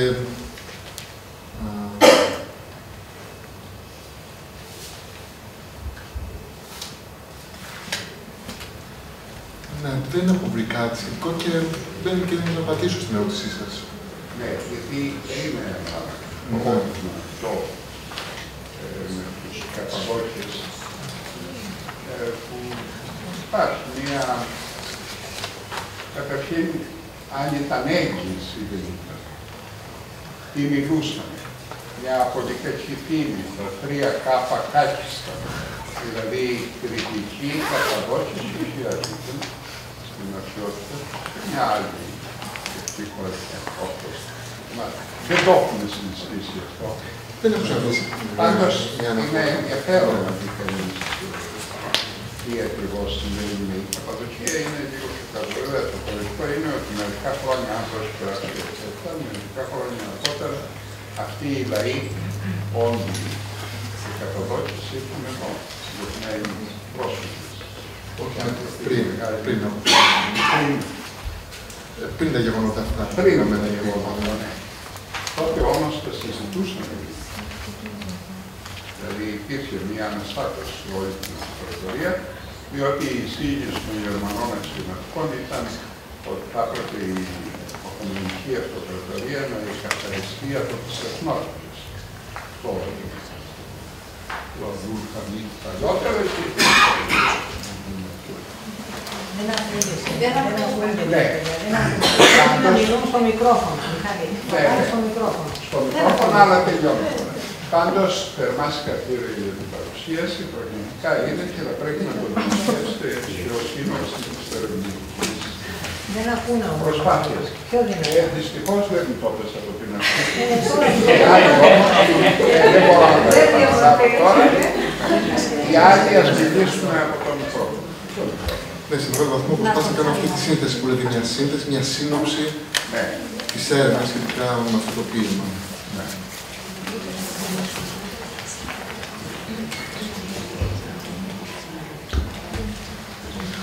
Ανακεφαλαιώνουμε με λίγα λόγια τη θέση σας, την τοποθέτησή σας. Κάτι καινούριο είπατε ότι θέλετε να φέρετε, υποστηρίζετε. Για το οποίο είναι μια άλλη πολιτική ανάγνωση. Το λέμε ποια είναι η ουσία. Ναι. Όχι, δεν είναι δική μου αυτή η πολιτική ανάγνωση. Εγώ κάτι ενδιάμεσο είπατε. Την αναδεικνύω αυτή την πολιτική ανάγνωση. Με βάση κυρίως στο Μαρονίτη, αλλά είναι μια ολόκληρη ερμηνευτική παράδοση του Καβάφη που έχει την πολιτική κατεύθυνση, τα ονόματα τα οποία ανέφερα. Νομίζω ότι είναι αυτή η σχέση του ποιητή με την εξουσία μέσα από ένα πρίσμα ρεαλισμού, δηλαδή το ότι υφίσταται αυτή η σχέση, ότι ο ποιητής έχει κάποια σχέση με την εξουσία, όποιος με υφίσταται αυτή η σχέση, δεν σημαίνει αυτομάτως ότι είναι ένας ποιητής πολιτεύος. Έτσι νομίζω ότι αυτό βλέπουμε στο ποίημα. Εμείς έχουμε συνηθίσει να σκεφτόμαστε τον ποιητή ως κάποιον ο οποίος δεν υπακούσει καμία εξωτερική αρχή, αυτό του ειδός της αυτονομίας. Έτσι. Ο Καβάφης έχει μια διαφορετική προσέγγιση. Είπαμε, αυτό είναι το ειδός της αυτονομία του ποιητή. Στην πράξη όμως, η πραγματικότητα έχει πολλά όρια και πολλούς περιορισμούς. Και η σχέση με την εξουσία είναι ένα από αυτά. Ναι, δηλαδή να καταλάβω εγώ, ο Φερνάζης είναι ένα προσωπείο, πιστεύετε, του Καβάφη, τουλάχιστον στο τέλος. Ο τριτοπρόσωπος αφηγητής είναι αυτός που είναι ο Καβάφης. Από πού εκφράζεται. Δυσκολεύω να πω κάτι τέτοιο, έχει υποθεί αυτό από κάποιους μελετητές. Δυσκολεύω να το πω. Βεβαίως υπάρχει αυτή η σχέση, δηλαδή όπως ο Φερνάζης γυρνάει πίσω στο παρελθόν για να μιλήσει για τα γεγονότα και τα συναισθήματα ενός ιστορικού προσώπου. Κάτι τέτοιο κάνει το Καβάφη με την ποίησή του. Εκεί βλέπω μια σύγκληση. Το αν είναι προσωπείο του Καβάφη, εγώ θα δίσταζα να απαντήσω καταφατικά. Δεν υπάρχουν πολλά σημεία σύγκλησης. Δηλαδή, εκτός ότι είναι ποιητές, τίποτα άλλο. Ναι, και αυτό που ανέφερα, έτσι, για τη σχέση με την ιστορία, αλλά βεβαίως, αν να παρακολουθήσουμε τα στοιχεία των διαφορών και των αποκλήσεων είναι περισσότερα. Ξεκάθαρο αυτό. Έτσι. Ναι. Γι' αυτό και εγώ δεν διστάζω να πω ότι πάνω ότι είναι προσωπείο. Δεν θα έλεγα κάτι τέτοιο. Ο τριτοπρόσωπος αφηγητής αναφέρεται ή έρχεται από το σήμερα, οπότε μπαίνει άλλο χρονικό επίπεδο, ή είναι προσωπείο τελικά ο Καβάφης, είναι προσωπείο του Καβάφη. Δηλαδή αυτός που στέκεται πιο κριτικά, με το μας. Ναι. Εννοείται αν ο αφηγητής ταυτίζεται με τον Καβάφη, αν ο Καβάφης ο αφηγητής, ναι. Έτσι. Εντάξει, δεν νομίζω ότι έχει τόση σημασία αυτό το ζήτημα. Για την ηρωνία και πώς την αντιλαμβάνει. Βεβαίως, οι μελετές μιλάνε για 3 χρονικά επίπεδα συνήθως. Ναι. Είπαμε για τα 2, το τρίτο είναι το παρόν, έτσι, αυτό το οποίο αναδεικνύει ο Κουλιάρης. Νομίζω το παρόν υπάρχει σε κάθε λογοτεχνικό κείμενο. Έτσι. Δεν καταλαβαίνω εδώ γιατί θα μας βοηθούσε στην εκμετάλλευση του ποίηματος το να σκεφτούμε ότι το πρόσωπος αφηγητής είναι ο Καβάφης. Έτσι, κανείς δεν κρίνει πάντα τον αφηγητή από τον συγγραφέα. Όχι, δεν εννοώ αυτό το πράγμα. Θεωρώ ότι είναι αρκετά σημαντικό να καταλάβουμε αν ο αφηγητής έρχεται από το τώρα ή αν προσπαθούσε να υιοθετήσει σαν πρόσωπό του έναν αφηγητή του τότε, που στεκόταν κριτικά. Αυτή είναι η ερώτησή μου. Νομίζω πως προς αυτό που ρωτάει η Ροξάνη θα ήταν ωφέλιμο να μπορούσαμε να δούμε κάποια στιγμή αν υπάρχει. Νομίζω πως δεν υπάρχει πάντως. Όταν είχε έρθει πέρσι ο Μιχάλης Πικερής, πέρσι το 2013 εννοώ, στο πνευματικό κέντρο για το συνέδριο του Καβάφη, είχε δείξει, άμα θυμάστε, πώς με ομάδες φοιτητών του Πανεπιστημίου της Κύπρου είχε δραματοποιήσει ποίηματα του Καβάφη και μέσα σε αυτά και το δαρείο που μας τον έδειξε. Οπότε φαινόταν πολύ καλά, ας πούμε, ποιος λέει τι και τι κάνει ποιος, ας πούμε. Να μας βοηθούσε για να καταλάβουμε αυτά που ρωτάς όλες σας. Δεν ξέρω αν υπάρχει. Νομίζω πως δεν υπάρχει πάντως να το δούμε. Πάντως, έλεγα ότι από το τώρα έχει τη φωνή του αφηγητή. Δεν νομίζω ότι προσπαθεί να ανασυνθέσει μια οπτική ενός ανθρώπου της εποχής. Ο Καβάφης εδώ, με την τριτοπρόσωπη αφήγηση. Αυτή είναι η αίσθησή μου. Δεν ξέρω τι λέτε εσείς. Ναι, γιατί υπάρχει μια διαερώτηση του βιβλίου, λίγο παράξενη. Το πρώτο πληθυντικό πρόσωπο μας επιτρέπει να συμπεράνουμε πως την αφήγηση αναλαμβάνει ένας υποθετικός αφηγητής. Σας ρωτάω, γιατί μας ρωτάνε εδώ πέρα για την αποτελεσματικότητα στη διδασκαλία αυτών των πρακτικών. Γι' αυτό παίρνω το θάρρος και σας ρωτάω.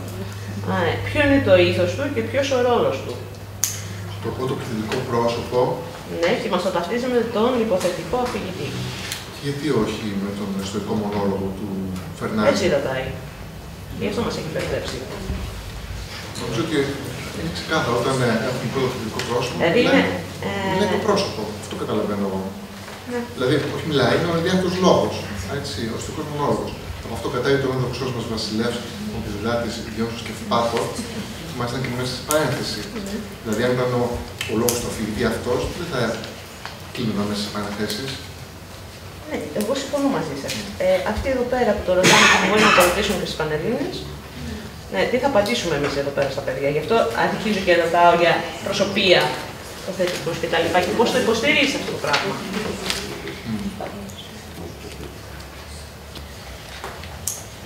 Δηλαδή έχουμε δίκιο που λέμε, δεν μπορούμε να το υποστηρίζουμε. Νομίζω ότι δεν μπορούμε να το υποστηρίζουμε. Τι να σας πω, αν υπάρχει μια άλλη άποψη, θα δούμε δεν μπορούν να την καταλάβουν. Αν μόνο να δω πώς εδώ συνεχίζει το λόγο του τριτοπρόσωπου αφηγητή, αυτό εννοεί το βιβλίο, έτσι. Νομίζω ότι έχουμε αλλαγή της οπτικής μου. Μου φαίνεται ξεκάθαρο αυτό. Εντάξει, συγγνώμη μου καλώς. Αλλά είναι ένα από τα προβλήματα. Ξέρω, οι άλλοι τι λέτε. Είναι από τις ερωτήσεις που ακούμε τρελές απαντήσεις. Ναι. Η κυρία Γεννήσικα. Τίποτα, συμφωνώ μαζί σας. Δεν νομίζω ότι υπάρχει λόγος κανείς να ταυτίσει τον αφηγητή με το πρώτο πληθυντικό πρόσωπο. Αυτό που μιλάμε. Δεν καταλαβαίνω. Κοιτάξτε και το παράθυμα του Καβάφη, το αυτοσχόλιο που διαβάσαμε. Λέει ανάμειξη χρόνων και προσώπων. Τι το λέει αυτό. Και μάλιστα μιλάει για τους τύπους αυτούς που μας διαφέρουν 5 και 6. Γιατί λέει ανάμειξη. Αν ήταν το ίδιο πρόσωπο, δεν το έθετε στο ζήτημα και παρακάτω λέει από το αφηγηματικό περνάμε στο διαλογικό, στο μονόλογο, σε κάποιο δημοτικό τραγούδι και εδώ λέει στο ποίημα είναι κάτι αντίστοιχο. Δηλαδή ο ίδιος Καβάφης το κατασκεύασε με αυτή τη λογική, το ποίημα. Μπορώ να βοηθήσω με αυτό που λέτε, δηλαδή ίσως πραγματικά ο Καβάφης έτσι όπως το δηλώνει εννοεί ότι μπορεί η ανάγνωση να γίνει διπλή, δηλαδή το έχει κατασκευάσει έτσι ώστε να μπορεί κανείς να κάνει διπλή ή τριπλή ανάγνωση. Λέω μια περίπτωση. Δεν νομίζω. Όχι, δεν νομίζω. Το λέει ξεκάθαρα. Για να δείξει πώς δουλεύει το μυαλό του Φερνάζη. Για να δείξει κατευθείαν. Αυτό το κατευθείαν μας πάει ακριβώς στον ενδιάθετο λόγο, στο μη εκπροσπασμένο λόγο του Φερνάζη. Κατευθείαν. Να τοποθετηθούμε κατευθείαν στο μυαλό του Φερνάζη. Αυτό δεν μπορούσε να γίνει με το πρόσωπο. Γίνεται το πρώτο πρόσωπο.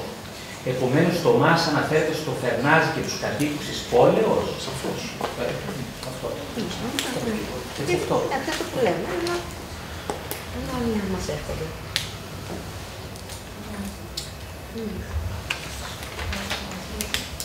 Άλλη ερώτηση. Θα μιλήσω εγώ. Εγώ θα σας πω νέα και μια ερώτηση μετά στο Γιάννη. Από αρχές Οκτωβρίου και μετά εκπονούνται νέα προγράμματα σπουδών για όλα τα βιβλία του Λυκείου, τα οποία έχουν φτάσει στο τελικό του στάδιο, αλλά για λόγους συντηρητισμού και γραφειοκρατίας και πολλών ερωτηματικών είναι πιθανό να μην βγουν ποτέ στο φως του σχολείου. Στην πρώτη Λυκείου, τα φύλλα στη λογοτεχνία θα αντικατασταθούν από μια ενότητα που λέγεται Ιστορία και Λογοτεχνία. Το οποίο μας είναι μια χαρά. Ταιριάζει αυτό εδώ. Ερώτημα πρώτον, για παιδιά πρώτης Λυκείου κάνει? Όχι. Τα φύλλα στη λογοτεχνία είναι καλά. Λοιπόν, θα φύγουν αυτά. Μετά, στη Δευτέρα Λυκείου, η δεύτερη ενότητα αφορά αφηγηματικά ποίηματα. Σωστήκαμε τώρα. Λοιπόν, οπότε ερώτηση. Είναι αφηγηματικό ποίημα, έτσι δεν είναι? Χαρακτηριστικά αυτού, θα ακούσουμε ξανά δηλαδή. Είναι αφηγηματικό, μπορούν τα παιδιά της Δευτέρας Λυκείου να το κάνουν? Αυτό το ποίημα? Ναι.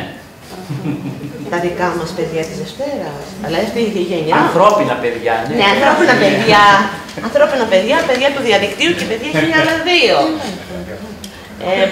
Με τι προετοιμασία, με την παράδοση και μοντερνισμό που μας αναγκάζει στο δεύτερο τετράμινο, κάτσε ένα λεπτό. Δηλαδή, λίγο κάπως να τα βάλουμε σε μια λογική τα πράγματα. Η ερώτηση προς τον Γιάννη. Ναι, άλλο και εσείς τι προσέχεις.